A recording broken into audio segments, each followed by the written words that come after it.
E aí, família, vamos lá? Tá na hora do vídeo, né? Alguns bares, no caso assim, e restaurantes no Japão rejeitam pedidos de redução de horário do estado de emergência. Porque é aquela velha história. Se acatar, amarga o prejuízo, dependendo tem que fechar as portas. Se quer sobreviver, tem jeito, né?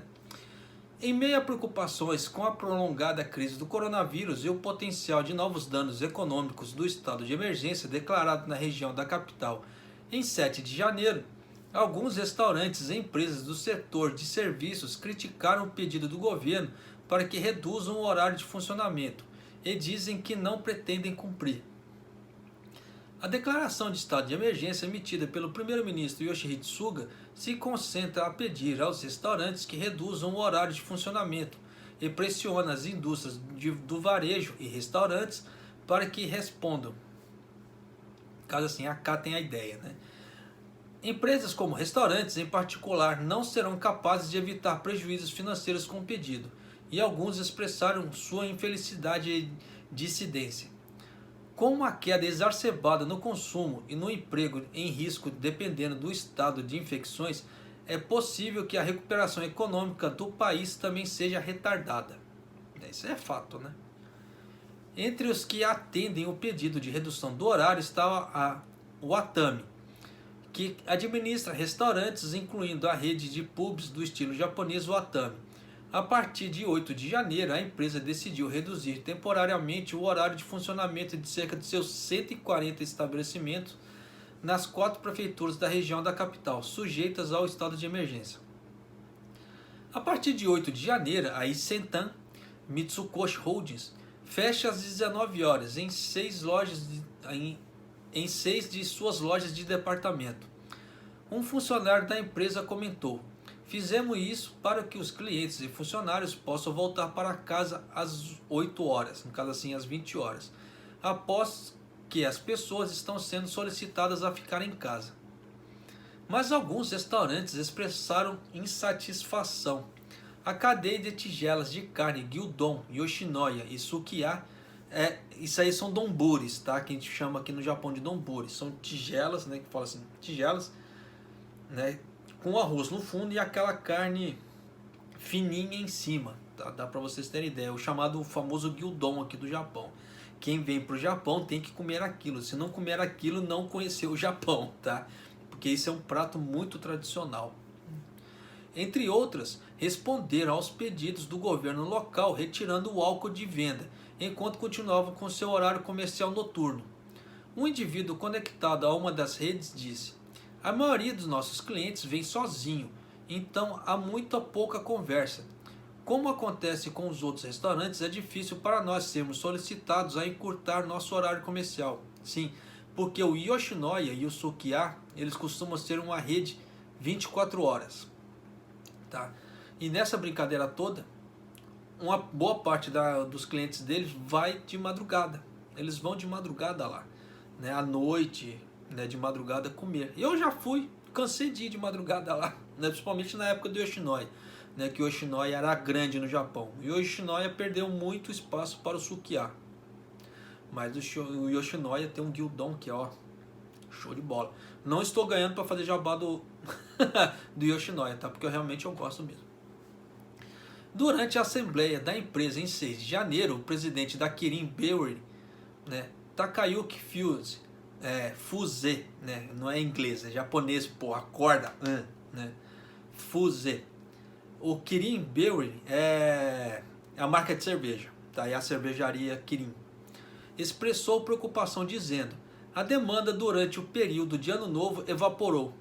Se tivermos uma declaração de estado de emergência além disso, empregos serão perdidos. Tenho reservas sobre uma resposta única para todos." Então já sabe, né? Então nesse ponto, muita gente, dependendo das fábricas da Kirin, pode ser demitida, pelo que deu a entender. Existem também empresas que não estão colaborando de forma alguma com o pedido de redução de horário comercial. Sim, eu já gravei vídeos falando sobre isso também.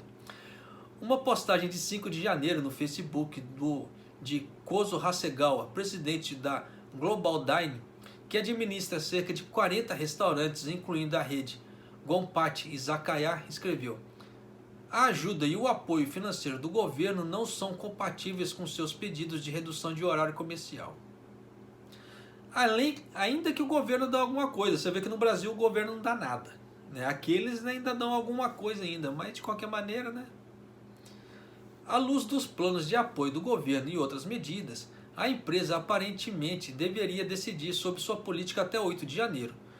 Um gerente de restaurante e bar na casa dos 40 anos no distrito de Minato disse que pretende rejeitar o pedido de redução de horas, dizendo: estamos tomando medidas de prevenção de infecções e estamos abertos. Porque na outra matéria que eu gravei, os donos falavam que dependendo que o governo dá, não cobra nem o aluguel. Imagina pagar os funcionários.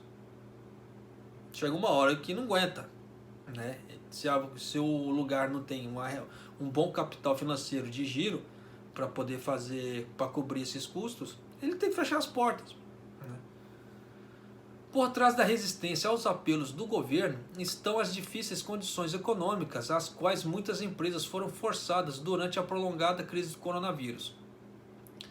Números publicados pela Tokyo Shoko Research, uma empresa de dados de mercado, mostraram que em 2020 as falências envolvendo restaurantes que deviam 10 milhões de ienes, o que dá em cerca de 96.300 dólares ou mais, aumentaram 5,3% em relação ao ano anterior, com 842 ocorrências. O número é um recorde para um único ano. Tá, eu gravei uma matéria só que com o Teikoku Databank, né? Ela vai hoje ao ar também, falando sobre as falências em 2020. O ceticismo na indústria sobre a eficácia de redução de horário comercial para prevenir infecções também está aprofundando enraizadamente. A TableCheck, uma empresa sediada em Tóquio que gerencia sistemas de reservas de restaurantes, investigou dados sobre cerca de 2.000 restaurantes de Tóquio que fecharam no início do verão de 2020 após os pedidos do governo metropolitano. E descobriu que os restaurantes ficavam mais lotados à noite em comparação antes do pedido. A empresa concluiu: o encurtamento de horas está tendo efeito inverso. Reservas e controles de tempo são o caminho eficaz a seguir. Então dá para vocês terem ideia que às vezes a visão macro do governo não é tão macro assim. Ela é muito mais micro do que se pensa. Por isso que é importante, por isso que analistas, né, de dados, no caso assim, os famosos data mining, eles influenciam muito, né, no gerenciamento de uma empresa. Eles ajudam muito para alavancar um negócio. Só um caso rápido, tá? Na época que eu estava fazendo faculdade, né, nessa parte de administração, veio um caso para mim, né, que eles mostraram na faculdade, que era mais ou menos o seguinte: era do Walmart, tá? Nesse caso virou estudo de caso, né, do Walmart. Toda vez, né, que era dia de jogo, vendia bastante fralda e cerveja. E eles não sabiam o porquê da fralda e cerveja. Então eles fizeram o data mine, né, pegaram a coleta de dados e viram que estava vendendo muita cerveja e muita fralda. E eles não estavam entendendo o porquê. Aí o que eles fizeram com isso? Eles pegaram esses dados e eles colocaram um perto do outro. Uma gôndola de fraldas perto das geladeiras de cerveja.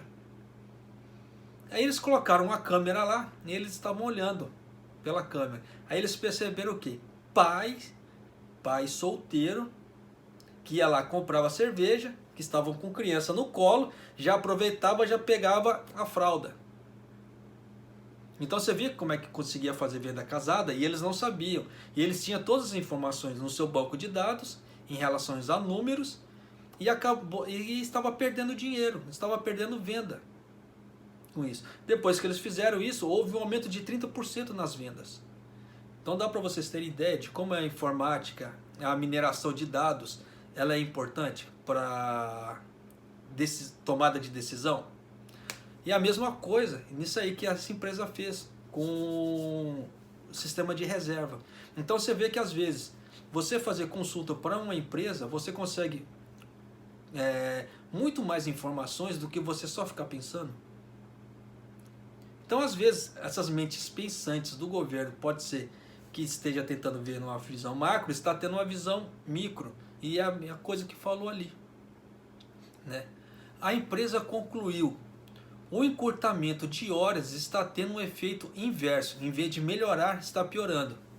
Reservas e controles de tempo são o caminho mais eficaz a seguir. Por quê? Se tem aquele horário, vai correr todo mundo para aquele horário. Em vez de deixar prolongado e fazer sistema de reservas, fazer espaçado, a chance de superlotar aquele ambiente é muito menor. Deu para vocês sacarem o negócio, né?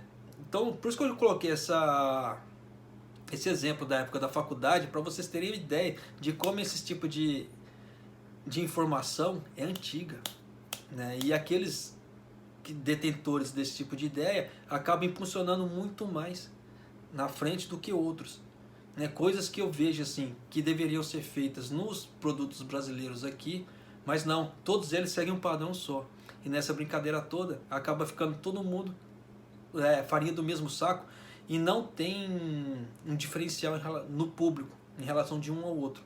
Aí fica nessa guerra comercial de todo mundo igual. Mas o que acontecerá com a economia do Japão nessa declaração repetida de estado de emergência? O UBS Securities Japan estima que a situação, se a situação continuar por 45 dias, os gastos individuais entre janeiro e março de 2021 cairão cerca de 1,8 trilhão de ienes. É muita grana, o que dá cerca de 17,3 bilhões de dólares. A declaração de emergência atual é limitada à comparação da anterior, na primavera de 2020. Sim, foi o que eu já cansei de falar aqui, né, nos outros vídeos, que essa é um estado de emergência light. Em comparação à outra, essa é muito light, praticamente assim. Não é um estado de emergência, tá? Porque só reduziram o horário de restaurantes e o horário comercial, mas não fecharam nada. Comparação da outra vez que fechou tudo, né? Para realmente restringir o povo, para limitar o povo a não ficar fazendo transmissões, né, de infecção. Dessa vez não, vai continuar infecções de qualquer jeito. Então a empresa diz que espera que os efeitos adversos fiquem em cerca de 30% do que foi visto naquela época. Você viu a diferença? O economista-chefe da empresa, Masamichi Adachi, previu: a recuperação das economias no exterior também desempenha um papel. Portanto, a partir dessa primavera, o cenário para a economia japonesa entrar em um caminho de recuperação permanece inalterado. É o que eu já vinha falando em outros vídeos. Eu fui até muito questionado sobre isso, né? Que as pessoas falam assim: não, mas por que o exterior, né? O Japão depende do exterior para poder crescer. Eu fui muito questionado sobre isso. Você vê que o economista-chefe falando, não sou eu. Olha aí, né? Não vou julgar não, tá? Por outro lado, o economista-chefe da Daiichi Life Research Institute, Hideo Kumano, adotou um tom cauteloso dizendo: não se pode descartar que esta declaração de estado de emergência terá um efeito mais doloroso em certas empresas do que o da primavera de 2020. Vai ser muito mais brando, isso pode ter certeza, porque as empresas estão podendo funcionar. Você vê que tem empresas que não vão acatar ao fechamento. E nessa brincadeira toda, a roda da economia continua do jeito que o Suga queria. Ele acrescentou: particularmente do ponto de vista das indústrias e serviços como restaurantes, para os quais a recuperação tem sido lenta, a emissão de outra declaração é um golpe doloroso. Os riscos de queda nos gastos individuais não desaparecerão. Porque é aquela velha história: se não gasta de um lado, vai gastar do outro, né? Então, algum segmento vai cair, só que o outro segmento vai permanecer inalterado. E é aquela velha história: esses restaurantes que não fecharem agora vão bombar de gente. Por quê? Os que fecharem, né, os clientes desses que fecharam vão para aqueles que estão abertos. Vai ficar assim, ó, vai fervilhar o negócio. Tem lógica. Por isso que eu falo, bato em cima e vou bater em cima de novo. Não sei que resultado vai dar esse estado de emergência. Não sei se esse estado de emergência vai dar no que o governo está pretendendo fazer, tá? Nesse prazo. Porque muita gente não vai respeitar. Você vê que se os próprios donos de restaurantes não vão respeitar, você acha que pessoas comuns que eu falo assim, pessoas físicas, assim, caseiras, trabalhadores de fábrica, alguma coisa assim, você acha que vão respeitar? Diz pra mim, assim, tete a tete agora, assim, na lata, você acha que eles vão respeitar? Não vão, pô. Não vamos ser hipócrita, né?